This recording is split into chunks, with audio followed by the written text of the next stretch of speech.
میں یا میری حکومت کسی فوجی بغاوت کے تحت نہیں آئے. مجھے اکثر ایسے سوالات کا سامنا کرنا پڑتا ہے جیسے میں نے طاقت کے زور پر حکومت ہتھیا لی ہے. آئین کے تحت یہ واضح ہے کہ انتخابات، اس کی تاریخ، اس کے انعقاد کے علیحدہ ادارے جو کہ الیکشن کمیشن آف پاکستان ہے، اس کی ذمہ داری ہے. ہمارا کام اس تمام صورتحال میں مالی معاونت اور انتخابات سے پہلے اور اس روز سیکیورٹی فراہم کرنا ہے جب عوام ووٹ دینے نکلیں، یا اس سے قبل سیاسی اجتماعات اور ریلیز کو تحفظ فراہم کرنا. اب جبکہ الیکشن کمیشن نے تاریخ دے دی ہے تو دیکھتے ہیں آگے چل کر کیا ہوگا. ندا، بہت شکریہ آپ کا، آپ نے ہمیں جوائن کیا نیو یارک میں اقوام متحدہ کی عمارت کے باہر سے. Thank you. اور اب نیو یارک سے واپس آتے ہیں. یہاں واشنگٹن کے اسٹوڈیوز میں ہمارے ساتھ موجود ہیں فائزہ بخاری، جو ہمیں اب تک انگا کے سیشنز کی ہائی لائٹس کے بارے میں بتائیں گی. فائزہ، کون کون سی تقاریر اور ٹاپکس اس بار نمایاں رہی ہیں انگا کا جو سیشن ہوا ہے اس میں؟ آتے ویسے آفیشیل جو تھیم ہے وہ تو بہت لمبا چھوڑا ہے، لیکن اس کے دو جو کی ورڈز ہیں وہ 2023 ایجنڈا ہے اور سسٹینیبل ڈیولپمنٹ گولز. ان پر تو ہر سال ہی بات ہوتی ہے، نئے ٹارگٹ سیٹ ہوتے ہیں، جو ٹارگٹ اچیو نہیں ہوئے ہوتے ان پر افسوس کا اظہار کیا جاتا ہے. یہ سب یوزول کارروائی جو کہ ہو رہی ہے، لیکن کچھ میں ہائی لائٹس آپ کو بتانا چاہوں گی جو بہت میڈیا میں ان رہی ہے. ایک تو یوکرین کے صدر ولادیمیر زیلنسکی پہلی بار ان پرسن موجود تھے انگا کے. اس میں ان کو بہت زیادہ کلیپنگ میں جب وہ ڈائس پہ گئے، انہوں نے تقریر کی، انہوں نے اپنے یوزول جو ایگریسو اسٹائل سے روس پہ کافی جو ہے تنقید کی. اور اس کے بعد نیکسٹ ڈے جب وہ سیکیورٹی کونسل کے اجلاس میں تھے، اس میں انہوں نے کچھ مطالبات کیے کہ روس سے جو ویٹو پاور ہے اسے واپس لے لینا چاہیے، ان کی جو ہے سسپینڈ کر دینی چاہیے ممبرشپ. ولادیمیر زیلنسکی نے کیا کہا اس کا کچھ حصہ ہم آپ کو دکھانا چاہیں گے. Генеральній асамблеї ООН треба дати реальну можливість. ویٹو پر قابو پانے کے لیے اقوام متحدہ کی جنرل اسمبلی کو حقیقی طاقت دی جانی چاہیے. اگر جنگ کو روکنا ناممکن ہو تو یہ پہلا ضروری قدم ہوگا، کیونکہ تمام کوششوں کو جارحے یا اس کا ساتھ دینے والوں کی طرف سے ویٹو کر دیا جاتا ہے. عاطف، انگا کے آغاز میں جو ہے سیکرٹری جنرل جو ہے اقوام متحدہ کے انتونیو گوتیرس، انہوں نے بھی اپنا خطاب جو ہے اس کا بھی کافی فوکس جو تھا وہ یوکرین اور روس کی جنگ کے حوالے ہی سے تھا. اس کا بھی تھوڑا سا چنک جو ہے وہ ہم آپ کو دکھاتے ہیں. Russia's invasion of Ukraine. Ukraine پر روس کے حملے نے اقوام متحدہ کے چارٹر اور بین الاقوامی قانون کی خلاف ورزی کرتے ہوئے خوف و ہراس پیدا کیا ہے. اس سے انسانی جانیں گئیں، انسانی حقوق کی پامالی ہوئی، خاندان ٹوٹ گئے، بچے صدمے کا شکار ہوئے، امیدیں اور خواب بکھر گئے. عاطف، صدر جو بائیڈن نے اس مرتبہ بھی جو ہے یوکرین کا ذکر کیا، لیکن میڈیا میں یہ بات ہائی لائٹ کی جا رہی ہے کہ لاسٹ ایئر جب انہوں نے خطاب کیا تھا تو اس کا سٹارٹ اور اینڈ جو ہے وہ یوکرین پہ فوکس تھا، لیکن اس بار انہوں نے بہت سے موضوعات پہ بات کی. 22 منٹس تک وہ بولتے رہے اور بعد میں اینڈ میں جو اختتامی پارٹ تھا ان کی اسپیچ کا، وہاں پہ یوکرین کا ذکر ہوا. انہوں نے یوکرین اور روس کے حوالے سے کیا کہا اس کا تھوڑا سا چنک ہم آپ کو دکھاتے ہیں. We have to stand up to this naked aggression today. ہمیں اس جارحیت کا مقابلہ آج کرنا ہے اور کل جارحیت کا ارادہ کرنے والوں کو روکنا ہے. اسی لیے امریکہ دنیا بھر میں اپنے اتحادیوں اور شراکت داروں کے ساتھ مل کر یوکرین کے بہادر عوام کے ساتھ کھڑا رہے گا جو اپنی خود مختاری، علاقائی سالمیت اور آزادی کا دفاع کر رہے ہیں. جی فائزہ، یہ تو ہوا شارٹس ہم نے سن لیے، لیکن اوور آل اس مرتبہ جو انگا کا ماحول رہا ہے اور جس طرح سے ہم نے دیکھا ہے کہ بہت سے لیڈر آئے اور انہوں نے اپنے اپنے مسائل پر بات کی اور پھر چند بڑے لیڈرز نہیں آئے. بالکل آپ صحیح کہہ رہے ہیں، اور یہ میڈیا میں بہت بار ڈسکس ہو رہی ہے. سیکیورٹی کونسل کے 15 جو ہے وہ ممبرز ہوتے ہیں، ان میں سے 5 پرماننٹ ہیں جن کے پاس ویٹو پاور بھی ہے، لیکن ان 5 میں سے صرف ایک یعنی امریکہ اس وقت یہاں موجود ہے. باقی 4 جو کنٹریز ہیں، روس ہے، فرانس ہے، اس میں چائنا ہے اور UK ہے، ان کے لیڈرز یہاں موجود نہیں ہیں. تو میڈیا میں کہا جا رہا ہے کہ اب کیا واقعتاً جو ترقی یافتہ ممالک ہیں وہ اقوام متحدہ، انگا اور ان تمام جو سیشنز ہیں ان کو سیریسلی لیتے بھی ہیں یا نہیں لیتے. اور اس کے علاوہ ایک انٹرسٹنگ ٹرم یوز کی جاتی ہے اس طرح کے ایونٹس میں، ڈپلومیٹک اسپیڈ ڈیٹنگ، جس میں جو سائڈ لائنز کے جو ہیں اجلاس ہو رہے ہیں، ملاقاتیں ہو رہی ہیں. اور ہم نے اکثر دیکھا ہے کہ انگا کا جو بیسک سیشنز چل رہے ہوتے ہیں اس سے زیادہ توجہ جو ہے یہ سائڈ لائنز کی میٹنگز کو مل رہی ہوتی ہے. جیسے کہ ہم نے دیکھا صدر جو بائیڈن کی ملاقات ہوئی اسرائیل کے وزیر اعظم نتنیاہو سے، وہ میڈیا کی اٹینشن رہا. کل جو ہے زیلنسکی انہوں نے بہت مصروف دن گزارا ہے یہاں واشنگٹن DC میں، ان کی جو ہے میٹنگز وہ بھی بہت ہائی لائٹ رہیں. تو ہمیشہ کی طرح ہمیں لگ رہا ہے کہ اس بار بھی جو ہے سائڈ لائنز کی جو میٹنگز ہیں ان کو شاید زیادہ توجہ مل پائے گی. Right, thank you so much Faiza for bringing this information to us. Thank you. اور اب بات کرتے ہیں پاکستان کے وزیر اعظم کے دورے کے بارے میں ایک بار پھر، اور اس وقت ہمیں جوائن کر رہے ہیں اسکائپ کے ذریعے پاکستان کے سابق سیکرٹری خارجہ جناب اعزاز چودھری، اور ان کے ساتھ ہمیں جوائن کر رہی ہیں پاکستان کی سابق سفارتکار، یونائٹڈ نیشنز میں پاکستان کی انوائے اور واشنگٹن میں پاکستان کی سفیر رہ چکی ہیں جناب ملیحہ لودھی صاحبہ۔ اعزاز صاحب آپ کا بھی بہت شکریہ، ملیحہ لودھی صاحبہ آپ کا بھی شکریہ۔ اعزاز صاحب آپ سے شروع کرنا چاہتا ہوں، ایک سوال جو بہت سے لوگ کر رہے ہیں کہ ایک ایسا ملک جو تاریخ کے مشکل ترین مالی مسائل کا شکار ہے، جہاں لوگ مہنگائی تلے پس گئے ہیں، کیا وہاں کے نگران وزیر اعظم اور ان کی کابینہ کے بعض ارکان کو اس اجلاس میں شرکت کے لیے آنا چاہیے تھا؟ دیکھیں، یہ ایک بڑا اہم فورم ہے، یہ کوئی ایسا نہیں ہے کہ آپ کوئی دورے سے کوئی محدود مقاصد حل کر رہے ہیں۔ یہاں پہ سال میں ایک بار جا کے آپ اپنی پالیسی ساری اناؤنس کرتے ہیں، پوری دنیا اس کو دیکھنا چاہتی ہے، جاننا چاہتی ہے، سننا چاہتی ہے کہ پاکستان کس موقف پہ کیا پوزیشن اپنی بیان کرتا ہے، تو اس لحاظ سے تو ٹھیک ہے۔ لیکن یہ بات میں مانتا ہوں کہ اقتصادی ایمرجنسی کے دنوں میں جب اتنی مشکلات ہوں تو دورے کم کرنے چاہیے، کیونکہ پاکستان کا جو موقف ہے وہ تو وزیر خارجہ پہ بھی کر سکتے ہیں، ادا کر سکتے ہیں، ایمبیسڈر بھی کر سکتے ہیں، لیکن میں یہ بھی سمجھتا ہوں کہ یقیناً وزیر اعظم صاحب جو ہیں، اس کو جو نگران وزیر اعظم صاحب اس کا فائدہ اٹھائیں گے، صرف اس لیے نہیں کہ وہ اقوام متحدہ کی جنرل اسمبلی سے اجلاس کریں جو بہت اہم ہے، بلکہ حاشیے پہ جو زیادہ میٹنگز ہیں جن کے ساتھ وہ ملنا چاہیں وہ کم از کم اپنا موقف ان تک پہنچا سکیں۔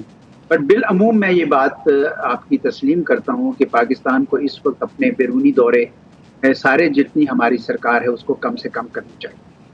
ملیحہ صاحبہ، یہ پہلی دفعہ ہے کہ ایک نگران پاکستانی وزیر اعظم اقوام متحدہ کی جنرل اسمبلی سے خطاب کر رہے ہیں، اور جیسے ابھی اعزاز صاحب نے کہا کہ وہ میٹنگز جو سائیڈ لائن میٹنگز ہوتی ہیں اس میں پاکستان کے موقف پر بات کریں گے دیگر سربراہان سے، لیکن ہم نے دیکھا یہ ہے کہ کسی بڑی معاشی قوت کے سربراہ سے ان کی ملاقات نہیں ہو سکی۔ اب جس وقت ہم یہ پروگرام ریکارڈ کر رہے ہیں یہ خبریں آ رہی ہیں کہ شاید وہ نیدرلینڈز کے وزیر اعظم سے ملیں گے، لیکن ابھی تک یہ ملاقات ہوئی نہیں ہے، اور نگران وزیر خارجہ کو بھی سوائے سعودی وزیر خارجہ کے علاوہ کوئی ملاقات بڑی نہیں مل سکی۔ چند میٹنگز ہوئی ہیں جیسے چائنا کے ڈیپٹی پرائم منسٹر کے ساتھ، پھر رشیا کے فارن منسٹر کے ساتھ، لیکن یہ تو پہلے سے ہی پاکستان کے اتحادی ممالک ہیں، تو کیا وجوہات ہیں، کیوں نہیں مل سکی یہ میٹنگز پاکستانی وزیر اعظم کو؟ کیا لگتا ہے آپ کو؟ عاطف، اس میں کوئی تعجب کی بات نہیں ہے، آخر جو اس وقت پاکستان کی نمائندگی کر رہے ہیں وہ ایک عبوری انٹرم پرائم منسٹر ہیں۔ سب کو پتہ ہے، سب ممالک کو پتہ ہے، پاکستان کی عوام کو پتہ ہے کہ وہ صرف ان کا بہت ہی شارٹ ڈیوریشن کا ٹینیور ہے، تو ظاہر ہے اس حوالے سے اگر ان کو میٹنگز بائی لیٹرل اس قسم کی نہیں ملی جو کہ ایک الیکٹڈ پرائم منسٹر کو ملتی ہیں، تو اس میں کوئی نو سرپرائز ان اٹ۔ لیکن یہ میں ضرور کہوں گی کہ میں اس وقت پاکستان کو اتنے زیادہ بحرانوں کا سامنا ہے کہ ہماری چاہے عبوری حکومت ہے چاہے الیکٹڈ ہے، سب کا رجحان اور سب کا فوکس اندر ہونا چاہیے ود ان دا کنٹری، اور یہ جو دورے ہیں ان دوروں سے پاکستان کی تقدیر نہیں بدلے گی۔ پاکستان کی تقدیر اگر بدلے گی اور بحرانوں کا کوئی علاج ہو سکتا ہے تو وہ معاشی طور پہ ان ریفارمز کے ذریعے ہو سکتا ہے جس کی پاکستان کو سخت ضرورت ہے۔ تو اس وقت جبکہ ایک بے یقینی بھی پائی جاتی ہے پاکستان میں، سیاسی بے یقینی، ساتھ ساتھ معاشی جو چیلنج ہے وہ انپریسیڈنٹڈ ہے، ہماری پوری تاریخ میں اتنا سیویئر میکرو اکنامک کرائسس نہیں آیا، تو اس حوالے سے تو میرا خیال ہے کہ بہتر یہی ہے کہ جو بھی ہمارے حکمران ہیں، چاہے وہ عارضی ہیں چاہے وہ زیادہ دیرپا ہیں، ان کا فوکس پاکستان کے اندر ہونا چاہیے، پاکستان کے باہر نہیں ہونا چاہیے۔ رائٹ، اعزاز صاحب، کمنگ بیک ٹو جو اس وقت جس کا ابھی ملیحہ صاحبہ نے بھی دوبارہ ذکر کیا ہے کہ جیسا جن اکنامک چیلنجز کی پاکستان کو اس وقت فیس کر رہا ہے اس میں فوکس اندر ہونا چاہیے، اور کل ہم نے جو CFR کا ایونٹ تھا جس میں پرائم منسٹر بولے اس میں بھی دیکھا کہ لوگوں نے پاکستان کے مسائل کے بارے میں بات کی کہ آپ پاکستان کے مسائل حل کرنے کے لیے کیا کر رہے ہیں، جس میں الیکشن سے متعلق ایک سوال تھا جس میں انہوں نے چونکہ اس وقت تک الیکشن کمیشن کا جواب نہیں آیا تھا تو انہوں نے کہا تھا کہ بھئی میرے ہاتھ تو اس میں بندھے ہوئے ہیں, الیکشن کمیشن کا کام ہے کہ وہ تاریخ دے گا اور ہم نے تو صرف فیسیلیٹیٹ کرنا ہے, اور الیکشن کمیشن نے جو تاریخ دی ہے وہ بعض ماہرین کے مطابق انکانسٹیٹیوشنل ہے, 90 دن کے اندر انتخابات ہونے چاہیے تھے. تو ایک ایسے وقت میں پاکستان چاہے اپنے اتحادیوں سے بات کرے چاہے ویسٹ سے بات کرے, پہلا سوال تو جو لیجٹمیٹ کوسچن ہے وہ یہی کیا جا رہا ہے ہر جگہ پر کہ آپ جمہوریت کے تسلسل کے لیے جو حکومت میں آئے ہیں آپ اس کے لیے کیا کریں گے, اور وزیر اعظم اس کے جواب میں یہ کہہ رہے ہیں کہ میرے ہاتھ تو بندھے ہوئے ہیں, یہ اختیار میرے پاس نہیں ہے. تو ایسی صورت میں جب وہ گلوبل لیڈر سے بات کر رہے ہیں تو اس بات چیت کی اہمیت کیا ہے؟ دیکھیں بات تو یہ تقریباً پہلے ہم نے کہہ دی ہے کہ اس وقت تو سارا فوکس جو ہے اپنی تمام تر توانائی پاکستان کے اندرونی معاملات پر ہونی چاہیے. سیاسی افراتفری ہے, غیر یقینی کی صورتحال ہے, اقتصادی لحاظ سے ایک میں کہتا ہوں بہت بڑا بحران ہے. تو ایسے میں ظاہر سی بات ہے کہ اگر وہ کسی سے ملیں گے بھی تو وہ یہی بات پوچھیں گے ان سے کہ آپ اپنے معاملات کو کیسے سیدھا کریں گے, اور اگر انہوں نے یہی جواب دینا ہے کہ میں تو کچھ نہیں کر سکتا, جو بالکل حقیقت بھی ہے کیونکہ نگران ہیں, منتخب بھی کر سکیں گے جو بھی کرنا چاہیں گے, تو یہ بات تو اس میں وزن ہے. اسی لیے تو یہ دلیل زیادہ زور پکڑتی ہے کہ اس وقت چلیں ابھی تو وہ وہاں موجود ہیں, اس وقت تو چلیں جتنا فائدہ اٹھا سکتے ہیں, IMF کے ان سے بھی ملے ہیں, MD سے, دوسروں سے بھی جو مل سکتی ہیں ملاقاتیں, اس میں وہ اپنا موقع پہنچا دیں گے. پر میرا یہ خیال ہے کہ یہ بڑا ضروری ہے کہ ہم اپنی عوام کو یہ تاثر دیں کہ یہ بزنس ایز یوزول نہیں ہے. یہ ایسا نہیں ہو سکتا کہ جو پچھلے سالوں میں ہوتا رہا اور ہم اسی طریقے سے ایک پورا لاؤ لشکر لے کر جائیں, کیونکہ جب وزیر اعظم جاتے ہیں تو پریس بھی جاتا ہے, سیکرٹری بھی جاتا ہے, سیکیورٹی والے بھی جاتے ہیں, ایک پورا ایک خرچہ ہے بہت بڑا. اور ہمیں تو یہ تاثر پاکستان کی عوام کو اس وقت یہ دینا ہے کہ we are leading from the front, شروع سے دکھائیں گے. دیکھیں اس وقت اتنا زیادہ بوجھ ہے پاکستان کی عوام کے اوپر, بجلی کے بلوں کا اور پیٹرول کی قیمتوں کا, تو ایسے میں یعنی وہ حکومت جو عوام کو کہہ رہی ہے کہ مشکل حالات ہیں برداشت کریں, وہ خود آسٹیرٹی پہ عمل نہیں کر رہی ہے. ملیحہ صاحبہ, نگراں وزیر اعظم نے ایک ٹویٹ کیا تھا کہ گلوبل کلائمیٹ چیلنجز پر بات چیت اور دنیا کے لیڈر سے ملاقات کرنے کے لیے ایکسائٹڈ ہیں. وہ نیو یارک سے اب پتہ چل رہا ہے کہ پہلے لندن جائیں گے 2 دن اور اس کے بعد پاکستان جائیں گے. واشنگٹن وہ نہیں آ رہے, آپ واشنگٹن میں رہی ہیں, کیا اس کی وجہ بھی یہی ہے کہ امریکہ نے بھی یہ پیغام دیا ہے کہ وہ نگرانوں سے نہیں منتخب لوگوں سے بات کرے گا؟ دیکھیں اس طرح کا کوئی وزٹ ایجنڈا پہ تھا ہی نہیں, تو اس میں تو اگین کوئی تعجب کی بات نہیں ہے, there's no surprise in it. ویسے بھی امریکہ کے ساتھ تعلقات ہمارے اس پوائنٹ پہ ہیں کہ ضرورت ہے کہ ایک الیکٹڈ گورنمنٹ آ کے نئے سرے سے واشنگٹن سے ری انگیج کرے اور دیکھیں کہ کہاں سپیس ہے ہم دونوں ممالک کے درمیان جہاں کہ ہم نئی ریلیشن شپ, نئے تعلقات بنا سکیں.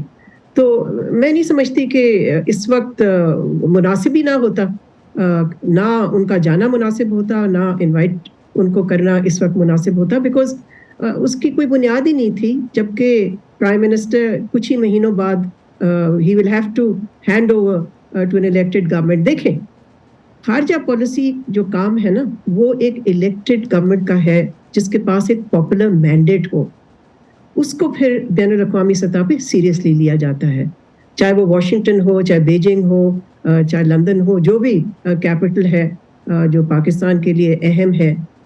وہ سارے کیپٹل جو ہے وہ اس وقت دیکھ رہے ہیں کہ پاکستان کی پولیٹیکل اور اکنامک سچویشن جو ہے وہ کس طرف جا رہی ہے, پاکستان کس ڈائریکشن میں جا رہا ہے, اور سب کی نظریں اگلے انتخابات پہ لگی ہیں. عاطف, جیسے میرا خیال ہے آپ نے ذکر کیا, الیکشن کمیشن آف پاکستان نے یہ اناؤنس تو کر دیا ہے کہ الیکشن ہوں گے جنوری کے آخری ہفتے میں, لیکن they've still desisted from announcing an exact election date. جی تو میں سمجھتی ہوں اس کی بھی ضرورت ہے, بیکاز جب تک یہ ساری صورتحال ایک طرح سے سیٹل نہیں ہوگی, we are in an unsettled state right now. Right. اور اس unsettled state میں مشکل ہے کہ اس طرح کے کیپٹل جو ہے وہ ہمارے ایک انٹرم پرائم منسٹر کو انوائٹ کریں گے. I don't think it's not realistic.